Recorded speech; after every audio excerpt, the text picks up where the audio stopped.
বাবা আমার একটুখানি সাহায্য করবেন? সাহায্য? আচ্ছা দাঁড়ান। বাবা আমার টাকা পয়সা লাগবে না, আমার যদি 5 কেজি আটা কিনে দেন তাহলে খুব ভালো হতো। আচ্ছা আপনি এখানে একটু দাঁড়ান। ভাই 5 কেজি প্যাকেট আটা দেন।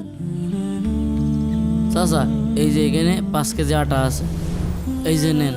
আল্লাহ আপনার ভালো রাখুক, আপনার ছেলে মেয়ে সুখে থাকুক। আমি আসি বাবা। আরে চাচা আজকে কি নিয়ে আসেন? 5 কেজি আটা নিয়ে আসি গো।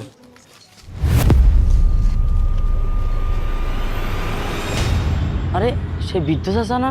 এই নেন আপনার টাকা। যাক ভালোই হয়েছে, এই টাকা দিয়ে হয়ে যাবে না।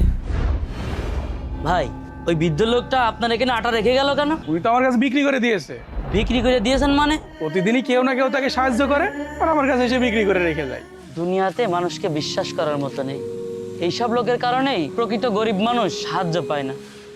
দুনিয়াতে আজকাল কাকে বিশ্বাস করব? আরে এই তো সেই চাচা, ওই লোকটার সাথে মনে হচ্ছে জারি করছে। এই নেন চাচা, এই রুটিটা এখানে বসে খান। এই রুটিটাও কি বিক্রি করবেন না নিজে খাবেন?